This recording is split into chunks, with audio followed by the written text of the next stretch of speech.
Thank you. Thank you. Thank you. Thank you. Shri Ramji, 3 minutes.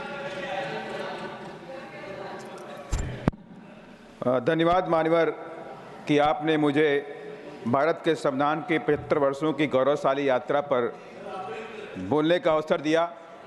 साथ ही मैं नमन करता हूं भारत रत्न बौद्ध सत्य बाबा साहब डॉक्टर भीमराव अम्बेडकर को, जिन्होंने न्याय, स्वतंत्रता, समता, बंधुत्व आधारित विश्व का सबसे सुंदर गौरवशाली संविधान देने का काम किया।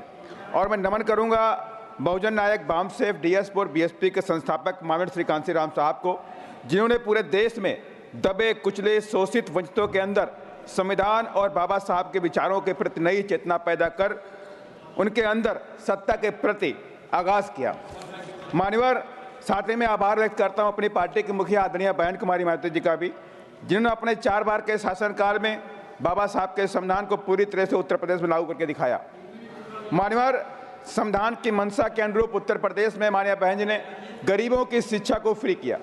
तमाम स्कूल, तमाम डिग्री कॉलेज, तमाम ITI कॉलेज, तमाम यूनिवर्सिटीज़ खोलने का काम उत्तर प्रदेश में माननीय बहन जी ने करने का काम किया।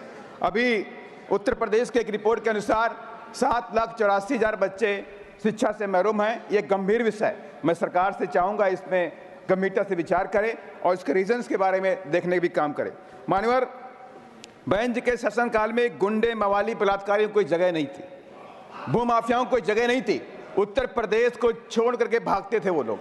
पहली बार उत्तर प्रदेश अपराध मुक्त बना। बहन जी ने किसी के घर पे बुलडोजर चलाने का भी काम नहीं किया। मान्यवर, कुछ दिनों से देखने को मिल रहा संविधान दिखाने की होड़ लगी हुई है। जिसको देखो संविधान दिखा रहा, जिसको देखो संविधान दिखा रहा, कहीं पक्ष के लोग, विपक्ष के लोग, लेकिन संविधान की मंशा के अनुरूप कोई चलना भी नहीं चाह रहा। 75 सालों से किसी ने भी संविधान की मंशा पे पूरी तरह चलने का काम नहीं किया।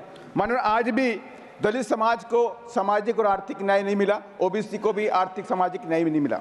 आज भी दलित समाज के बच्चों के साथ में जाति भेदभाव होता है, छुआछूत होती है, कहीं मुंह चकने पर हत्या, कच्चे कपड़े पहनने पर हत्या, घोड़ी पर बैठने पर हत्या, जात आधारित अत्याचार चरम पर है। आज भी दलित समाज की बच्चियों के साथ में बलात्कार और हत्या रुकने का नाम नहीं ले रहा। ये कलंक है हमारे ऊपर कि अगर हम इस दलित समाज की बच्चियों के बलात्कार क्यों नहीं रोक पा रहे हैं। मान्यवर, मैं कुछ घटनाओं को कोट करूंगा। अभी हाल की घटना है मान्यवर, बिहार के औरंगाबाद में खंबा गांव पड़ता है।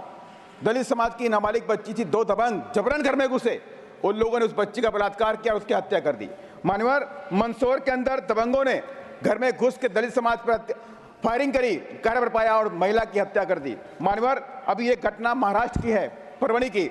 मान्यवर, महाराष्ट्र के अंदर परवणी में बाबा साहब की प्रतिमा और संविधान की प्रति को क्षतिग्रस्त किया गया। लोगों ने प्रदर्शन किया, उसके बाद पुलिस ने उन पर तांडव किया। पुलिस ने वहां पर सोमनाथ सूर्यवंशी नाम के बच्चे को गिरफ्तार किया, उसको वहां थाने में इतना पीटा, उसकी मौत हो गई। मान्यवर, ये एक शर्म की बात है। मान्यवर, संविधान की चर्चा सार्थक तभी होगी जब सरकार संविधान के अनुरूप चलने का भी काम करेगी। मैं तमाम कुछ पॉइंटों को लेकर आपके सामने रखना चाहता हूँ। Please conclude. मैं कंक्लूड कर रहा हूँ।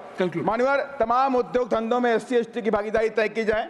SC ST OBC को पूरे देश में सरकारी ठेकों में रिजर्वेशन दिया जाए। SC ST OBC के गरीब बच्चों की शिक्षा को फ्री किया जाए। सर्व समाज के बच्चों जो गरीब हैं उनकी शिक्षा को भी फ्री किया जाए। माननीय प्रमोशन में रिजर्वेशन का बिल पेंडिंग पड़ा हुआ है। मैं माननीय सरकार से अनुरोध करूंगा आपके माध्यम से उसको वापस लाया जाए और उसे पास कराया जाए। माननीय, लास्ट में प्राइवेट सेक्टर में रिजर्वेशन लंबे समय से मांग चली आ रही है कि प्राइवेट सेक्टर में रिजर्वेशन होना चाहिए। पब्लिक सेक्टर और सरकारी विभागों के अंदर जो कॉन्ट्रैक्ट बेसिस के ऊपर जो भर्तियां की जा रही हैं उसमें रिजर्वेशन लागू किया जाए। माननीय, लेटरल एंट्री में भी SC ST OBC को, माननीय मैं खत्म कर रहा हूं, लास्ट पॉइंट, लेटरल एंट्री में भी SC ST OBC को भी वहां पर रिजर्वेशन देने का काम करना चाहिए। लास्ट पॉइंट, इंपॉर्टेंट विषय मान्यवर, मैं दलित सांसद हूं, उनकी आवाज बताना जरूरी है। मान्यवर, PM साहब से मैं कहना चाहता हूं, आपके माध्यम से रिक्वेस्ट करना चाहता हूं, अभी माननीय सुप्रीम कोर्ट ने SC ST के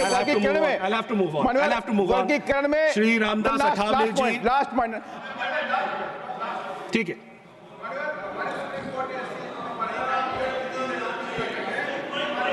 माइक्रोफोन, चेयरमैन सर, माइक्रोफोन। आज की राज्यसभा की शाम रिजर्वेशन को नवी अनुसूची में डालने का काम करें। मान्यवर, कुछ दिनों से संविधान विरोधी ताकतें देश के अंदर, संविधान विरोधी ताकतें देश के अंदर हावी हो रही हैं, उन पर रोक लगाए। जो बदलने की बात कर रहे हैं उन पर कार्रवाई करें। धन्यवाद। जय भीम, जय भारत, जय संविधान। माननीय श्री रामदास अठावले जी, ऑनरेबल माननीय